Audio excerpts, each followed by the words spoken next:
장애인 문화복지신문 제278호 제7면 기사입니다. 부천시 청년의 안정된 삶을 위한 토대 마련.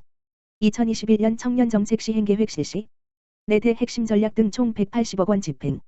부천시가 청년들의 안정된 삶과 꿈을 지원하고 포스트 코로나 시대를 대비하기 위하여 2021년 부천시 청년정책 시행계획을 확정했다. 청년공감도시 부천을 만들기 위한 청년정책 시행계획은 4개 핵심 전략 분야와 36개 세부 사업으로 구성돼 있으며 총 180억 원의 예산이 투입될 예정이다. 4개 핵심 분야에는 청년 지원 기반 조성, 청년 설자리 확대, 참여 확대와 문화활동 강화, 안정된 삶 지원이 해당한다. 세부 과제로는 부천 청년센터 조성, 부천 청년 내일, 마이자브을 위하여 일드림센터 취 창업 훈련 프로그램 운영 등이 있다. 한편 주요 추진 사항은 다음과 같다. 먼저 청년 신혼부부 등에게 지로주택 630세대를 공급하여 주거 안정을 도모한다. 저소득층 청년에게는 청년 희망 키움 통장, 청년저축계좌 등을 통해 목돈 마련 기회를 제공하며 만 24세 청년에게는 청년 기본소득을 지원하여 청년의 안정된 삶을 지원할 예정이다. 다음으로 코로나19 위기로 청년의 취업난이 가중됨에 따라 청년들이 변화하는 고용환경에 적응할 수 있도록 디지털 관련 일 경험 제공 및 직무교육 사업도 지원한다. 이는 청년층의 고용시장 진입을 유도해 취업난을 해소하겠다는 취지다. 무엇보다 시는 청년의 삶을 응원하고 청년이 주도적으로 시정에 참여하는 토대를 마련하고자 청년정책위원회, 청년정책협의체를 지난 2년간 운영해왔다. 청년정책협의체는 그간의 경험을 바탕으로 부천 청년 톡서비스 동네 친구들을 운영하여 청년이 직접 청년정책을 홍보하고 같은 세대의 고민을 나누고 위로할 계획이다. 아울러 부천시가 추진하고 있는 각종 청년정책에 대한 모니터링을 통해 실효성 있는 청년정책을 제안한다. 시는 더욱 실효성 높은 청년정책을 추진하기 위해 관내 대학교, 경기도 일자리재단 등 유관기관과 청년정책을 공유하고 네트워크도 구축할 계획이다. 마지막으로 부천 청년정책의 구심점 역할을 할 부천 청년센터를 한국마사회 부천지사 건물인 원종빌딩 4층에 999, 약 302평 규모로 조성한다. 이를 통해 공유 오피스, 회의실, 공유 부엌 등 청년들에게 필요한 시설을 제공할 계획이다. 박화복 아동청소년과장은 청년이 단순한 중간세대에서 벗어나 현재와 미래의 당당한 주역이 될 수 있도록 제도적 기반을 마련하고 지속 가능한 사업들이 추진될 수 있도록 최선을 다하겠다고 말했다. 부천시 제20회 온 가족이 함께하는 정신건강 박스 퀴즈 실시. 3월 8일부터 12일까지 하루에 5문제씩 새로운 문제 출제. 부천시와 부천시 정신건강복지센터는 3월 8일부터 3월 12일까지 5일간 제20회 온 가족이 함께하는 정신건강 박스 퀴즈를 개최한다. 정신건강 박스 퀴즈는 정신질환에 대한 사회적 편견과 오해를 극복하고 정신장애인이 더불어 살아갈 수 있는 사회분위기 조성을 위해 시작돼 부천시를 넘어 타 지역 시민의 꾸준한 사랑과 관심을 받아온 정신건강 행사로 자리잡았다. 퀴즈는 다양한 세대가 함께 참여할 수 있도록 인터넷 매체인 홈페이지를 통해 진행된다.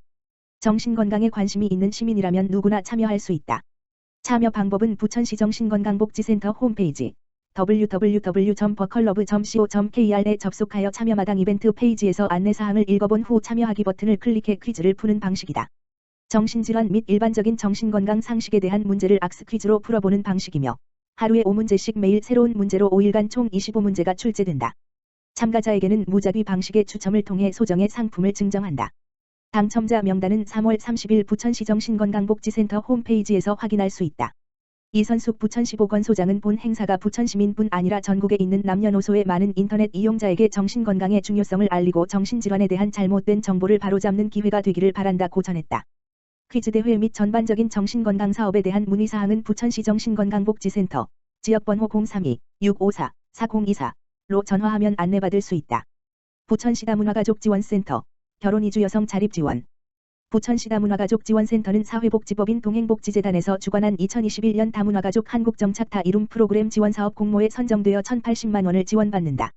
2021년 다문화가족 한국정착 이룸 프로그램 지원사업은 저소득 다문화가족 지원의 취업 및 일자리 창출을 위한 맞춤 교육 프로그램을 제공하는 사업이다. 부천시 다문화가족지원센터는 결혼이주 여성의 경제적 자립지원을 위한 운전면허 교실을 제안했다.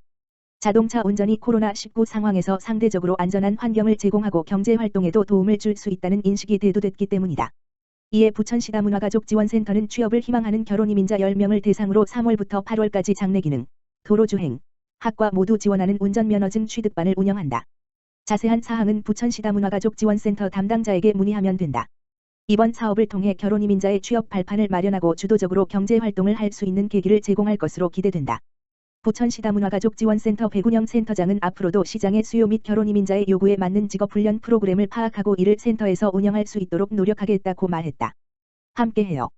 우리 동네 가치부엌 사업 협약 체결. 성남시 1인 가구 지원을 위한 사업 본격 가동.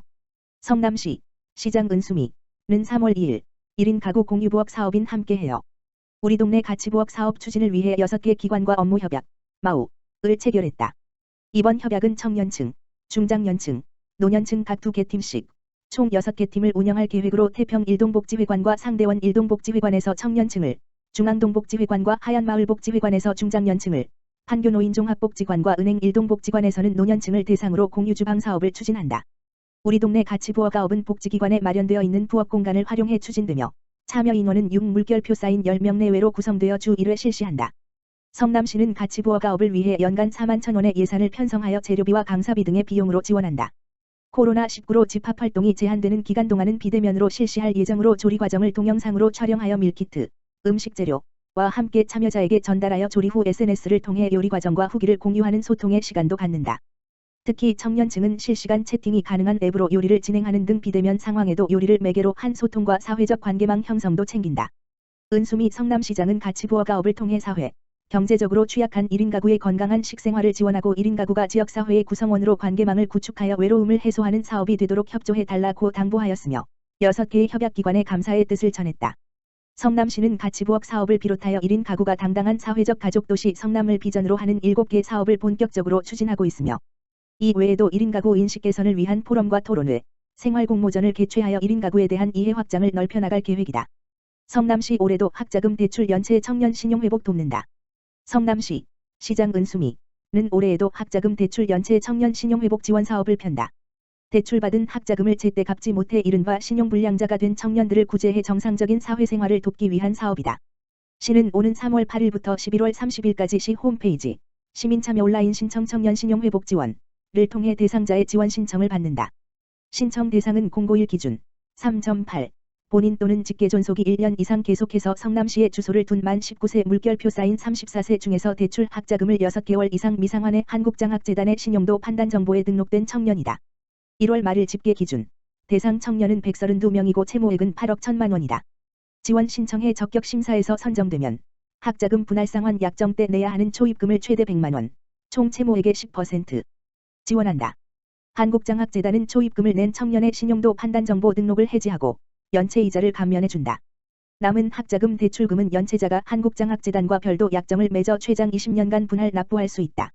성남시는 지난해 7월 이 사업을 처음 시행해 지원 신청한 98명 중 33명의 초입금 1,700만 원을 지원해 신용회복을 도왔다. 성남시 제2기 아동참여단 아이들 50명 모집. 성남시 시장 은수미는 3월 5일 물결표 사인 26일 제2기 아동참여단 50명을 모집한다. 아이들로 명명한 아동참여단은 아동 관련 사업 추진 과정의 당사자들의 목소리를 담기 위한 기구다. 성남시에 주민등록을 둔 11세 물결표 사인 18세 또는 지역 소재 학교에 재학 중인 초교 4학년생 물결표 사인 고교 2학년생이 참여할 수 있다. 아동참여단으로 선발되면 위촉 1년간 아동을 둘러싼 생활환경 현장을 관찰하고 아동 권리 증진을 위한 정책 제언 활동을 하게 된다. 활동 기간은 내년 3월까지다.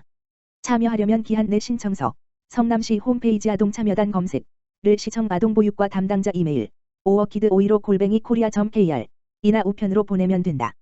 시는 서류 심사를 통해 초등학교 4 물결표 사인 6학년생 18명, 중학생 18명, 고등학교 1 물결표 사인 2학년생 11명, 학교 밖 청소년 3명을 선발해 오는 3월 31일 개별로 알려준다. 지난해 활동한 50명의 일기 아동참여단은 아이들이라는 아동참여단 명칭을 짓고 마스코트를 제작했다. 노후 어린이 놀이터 개선 방안 제시 등 사건의 정책 제언도 했다. 성남시는 아동친화도시 인증을 받기 위해 아동참여단의 제언을 반영한 내개년 추진계획서 등을 지난해 말 유니세프 한국위원회에 제출한 상태다.